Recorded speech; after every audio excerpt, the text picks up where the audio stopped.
ತರಬೇತಿ ಪಡೆದವರನ್ನ ಪರಿಗಣಿಸಲು ಒತ್ತಾಯ. ತೋಟಗಾರಿಕಾ ಇಲಾಖೆಯಲ್ಲಿ ಹುದ್ದೆಗಳ ನೇಮಕಾತಿ ಸಂಬಂಧಿಸಿದಂತೆ ಸರ್ಕಾರ ಹೊರಡಿಸಿದ ಹೊಸ ನಿಯಮದಿಂದಾಗಿ ಇಲಾಖೆ 10 ತಿಂಗಳ ತರಬೇತಿ ಪಡೆದ ರೈತರ ಮಕ್ಕಳಿಗೆ ಅನ್ಯಾಯವಾಗಿದ್ದು, ಸರ್ಕಾರ ನಿಯಮವನ್ನು ಸಡಿಲಿಸಿ ತರಬೇತಿ ಪಡೆದ ಮಕ್ಕಳ ನ್ಯಾಯ ಒದಗಿಸಬೇಕು ಎಂದು ತರಬೇತಿ ಪಡೆದ ರೈತ ಮಕ್ಕಳು ತೋಟಗಾರಿಕಾ ಇಲಾಖೆ ನಿರ್ದೇಶಕರಿಗೆ ಮನವಿ ಮಾಡಿದರು. ಇಂಡಿ ಶಾಸಕ ಯಶವಂತರಾಯಗೌಡ ಉಪಸ್ಥಿತಿಯಲ್ಲಿ ವಿಧಾನ ಪರಿಷತ್ ನಾಯಕ ಚಲುವಾದಿ ನಾರಾಯಣಸ್ವಾಮಿ ಅವರಿಗೂ ಹಾಗೂ ತೋಟಗಾರಿಕಾ ಇಲಾಖೆ ಸಚಿವರಾದ ಎಸ್ ಮಲ್ಲಿಕಾರ್ಜುನ್ ಅವರಿಗೂ ಮನವಿ ಸಲ್ಲಿಸಲಾಯಿತು. ಸರ್ಕಾರದ ಮೊದಲಿನ ನಿಯಮದ ಪ್ರಕಾರ ತೋಟಗಾರಿಕಾ ಇಲಾಖೆಯಲ್ಲಿ ತೋಟಗಾರಿಕಾ ಸಹಾಯಕ ಹುದ್ದೆಗಳ ಭರ್ತಿಗೆ ಇಲಾಖೆ 10 ತಿಂಗಳ ತರಬೇತಿ ಹಾಗೂ PUC ತೇರ್ಗಡೆ ಹೊಂದಿರಬೇಕೆಂಬ ನಿಯಮವಿತ್ತು. ಆದರೆ ಇದೀಗ ಸರ್ಕಾರ ನಿಯಮವನ್ನು ಬದಲಾಯಿಸಿ ತೋಟಗಾರಿಕಾ ವಿಷಯದಲ್ಲಿ BASc ಪದವಿ ಪಡೆದವರು ಅರ್ಹರು ಎಂದು ಆದೇಶ ಹೊರಡಿಸಿದೆ. ಇದರಿಂದ 10 ತಿಂಗಳ ತರಬೇತಿ ಪಡೆದ ರೈತರ ಮಕ್ಕಳಾದ ನಮಗೆ ಅನ್ಯಾಯವಾಗಿದೆ ಎಂದು ತರಬೇತಿ ಪಡೆದ ವಿದ್ಯಾರ್ಥಿಗಳು ಮನವಿಯಲ್ಲಿ ತಮ್ಮ ಅಳಲನ್ನು ತೋಡಿಕೊಂಡಿದ್ದಾರೆ. ಕಳೆದ 5 ವರ್ಷದಲ್ಲಿ ಕೇವಲ 200 ಗಾರ್ಡನರ್ ಹುದ್ದೆಗಳನ್ನು ಮಾತ್ರ ಭರ್ತಿ ಮಾಡಲಾಗಿದ್ದು, ಇನ್ನು ಹಲವಾರು ಹುದ್ದೆಗಳು ಇಲಾಖೆಯಲ್ಲಿ ಖಾಲಿ ಇವೆ. ಹೊಸ ಹುದ್ದೆಗಳನ್ನು ತುಂಬುವ ಸಮಯದಲ್ಲಿ 10 ತಿಂಗಳ ತರಬೇತಿ ಪಡೆದ ತಮ್ಮನ್ನು ಪರಿಗಣಿಸಬೇಕು ಎಂದು ಅರ್ಜಿ ಸಲ್ಲಿಸಲು ಅವಕಾಶ ದೊರೆಯಬೇಕೆಂದು ಮನವಿ ಮಾಡಲಾಯಿತು.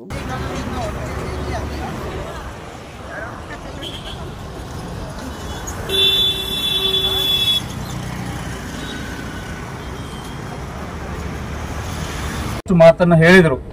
ಇವತ್ತು ನಮ್ಮ ಈ ಹೋರಾಟದಲ್ಲಿ ನಮ್ಮ ಉತ್ತರ ಕರ್ನಾಟಕ ಭಾಗದ ಪ್ರಭಾವಿ ಶಾಸಕರು, ಇಂಡಿ ಮತಕ್ಷೇತ್ರದ ಶಾಸಕರಾಗಿರುವಂತಹ ಶ್ರೀಯುತ ಯಶವಂತರಾಯಗೌಡ ಪಾಟೀಲರು ಇವತ್ತಿನ ಈ ಹೋರಾಟವನ್ನು ನಿಮ್ಮನ್ನು ಉದ್ದೇಶಿಸಿ 2 ಮಾತುಗಳನ್ನು ಆಡಬೇಕು ಅಂತ ತಿಳ್ಕೊಂಡು ಅವರಲ್ಲಿ ವಿನಂತಿಯನ್ನು ಮಾಡ್ಕೊತಾ ಇದ್ದೇನೆ.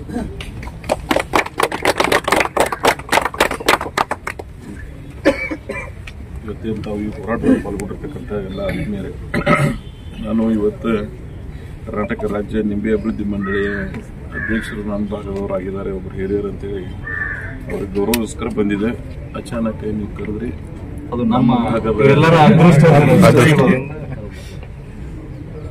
ತಮ್ಮ ಭಾವನೆಗಳನ್ನ ಮನವಿಗಳ ಮುಖಾಂತರ ಮಾನ್ಯ ನಿರ್ದೇಶಕರು ಕೊಟ್ಟಿದ್ರೆ ಅವರು ತಮ್ಮನ್ನು ಸ್ಪಂದಿಸುವ ರೀತಿಯಲ್ಲಿ ಮಾತನಾಡಿದ್ದಾರೆ. ನಾನು ಸಂಬಂಧಪಟ್ಟಂತ ಸಚಿವರನ್ನ ಮುಖ್ಯಮಂತ್ರಿಗಳಿಗೆ ಗಮನ ಸೆಳೆತಕ್ಕಂಥ ಪ್ರಯತ್ನ ಮಾಡ್ತೀನಿ.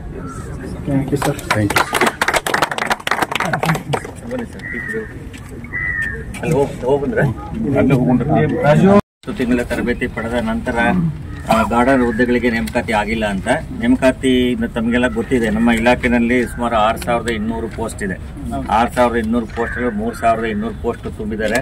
ಸುಮಾರು 3000 ಪೋಸ್ಟ್ಗಳಷ್ಟು ಹುದ್ದೆಗಳ ಖಾಲಿ ಇದೆ. ಆದರೂ ರೈತರ ಹಿತದೃಷ್ಟಿಯಿಂದ ಮತ್ತು ಇಲಾಖೆ ಹಿತದೃಷ್ಟಿಯಿಂದ ಈ ಹುದ್ದೆಗಳನ್ನು ತುಂಬಕ್ಕೆ ನಾವು ಪ್ರಸ್ತಾವನೆಯನ್ನು ಕಳಿಸ್ತೀವಿ ಮತ್ತು ಅದನ್ನು ಕ್ರಮವನ್ನು ತೆಗೆದುಕೊಳ್ತೀವಿ. ಎರಡನೇದು, ಇನ್ನೊಂದು ಜೇನು ಕೃಷಿ ಪ್ರದರ್ಶಕರು ಮತ್ತು ಜೇನು ಕೃಷಿ ಸಹಾಯಕರ ಹುದ್ದೆಗೆ ಇಲ್ಲಿ 10 ತಿಂಗಳ ತರಬೇತಿ ಪಡೆದಿರುವವರನ್ನ ಪರಿಗಣಿಸಬೇಕು.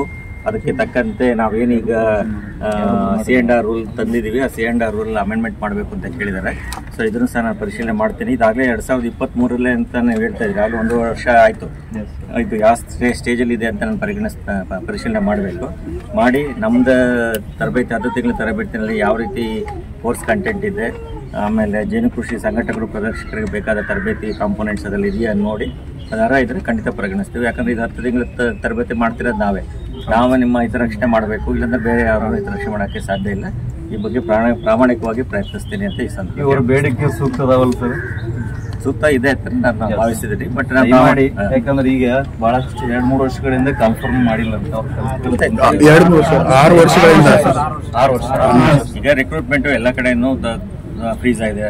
ಮೀಸಲಾತಿ ಬೇರೆ ಬೇರೆ ವಿಷಯಗಳಿಗೋಸ್ಕರ ಕಳೆದ 1 ವರ್ಷದಿಂದ ಯಾವುದೇ ರಿಕ್ರೂಟ್ಮೆಂಟ್ ನಡೆದಿಲ್ಲ. ಹಿಂದೆ ನನ್ನ ಗಣಿ ಭೂಮಿ ವಿಜ್ಞಾನ ಇಲಾಖೆ ಇದ್ದು 1125 ಪೋಸ್ಟಲ್ಲಿ 525 ಪೋಸ್ಟ್ ಮಾತ್ರ ಇದ್ದಿದ್ದು, ಉಳಿಕೆದ್ರೆ ಯಾವುದೂ ಪೋಸ್ಟ್ಗಳು ಆಗಿಲ್ಲ. ಎಲ್ಲ ಇಲಾಖೆನಲ್ಲೂ ಸಮಸ್ಯೆ ಇದೆ. ಬಟ್ ರೈತರ ದೃಷ್ಟಿಯಿಂದ ಮತ್ತು ನಾವೇ ತರಬೇತಿ ಕೊಟ್ಟರೆ ವಿದ್ಯಾರ್ಥಿಗಳ ದೃಷ್ಟಿಯಿಂದ ನಾನು ಕ್ರಮ ವಹಿಸ್ತೇನೆ ಅಂತ ಈ ಸಂದರ್ಭದಲ್ಲಿ. ಆತ್ಮೀಯ ಎಲ್ಲ ವಿದ್ಯಾರ್ಥಿಗಳೇ, ಇವತ್ತು ನಿರ್ದೇಶಕರು ಮಾತಾಡಿ ನಿಮ್ಮ ಮನವಿಗೆ ಸಂಬಂಧಪಟ್ಟಂಗೆ ಅವರೊಂದಿಷ್ಟು ಮಾತನ್ನು ಹೇಳಿದರು. ಇವತ್ತು ನಮ್ಮ ಈ ಹೋರಾಟದಲ್ಲಿ ನಮ್ಮ ಉತ್ತರ ಕರ್ನಾಟಕ ಭಾಗದ ಪ್ರಭಾವಿ ಶಾಸಕರು, ಇಂಡಿ ಮತಕ್ಷೇತ್ರದ ಶಾಸಕರಾಗಿರುವಂತಹ ಶ್ರೀಯುತ ಯಶವಂತರಾಯಗೌಡ ಪಾಟೀಲರು ಇವತ್ತಿನ ಈ ಹೋರಾಟವನ್ನು ನಿಮ್ಮನ್ನು ಉದ್ದೇಶಿಸಿ 2 ಮಾತುಗಳನ್ನು ಆಡಬೇಕು ಅಂತ ತಿಳ್ಕೊಂಡು ಅವರಲ್ಲಿ ವಿನಂತಿಯನ್ನು ಮಾಡ್ಕೊತಾ ಇದ್ದೇನೆ.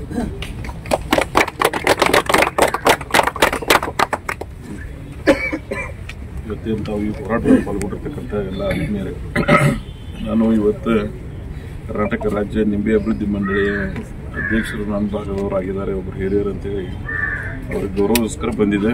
ಅಚಾನಕ್ ನೀವು ಕರೆದ್ರಿ, ಅದು ನಮ್ಮ ಎಲ್ಲರ ಅದೃಷ್ಟ. ತಮ್ಮ ಭಾವನೆಗಳನ್ನ ಮನವಿಗಳ ಮುಖಾಂತರ ಮಾನ್ಯ ನಿರ್ದೇಶಕರು ಕೊಟ್ಟಿದ್ರೆ ಅವರು ತಮ್ಮನ್ನು ಸ್ಪಂದಿಸುವ ರೀತಿಯಲ್ಲಿ ಮಾತನಾಡಿದ್ದಾರೆ. ನಾನು ಸಂಬಂಧಪಟ್ಟಂತ ಸಚಿವರನ್ನ ಮುಖ್ಯಮಂತ್ರಿಗಳಿಗೆ ಗಮನ ಸೆಳೆತಕ್ಕಂಥ ಪ್ರಯತ್ನ ಮಾಡ್ತೀನಿ.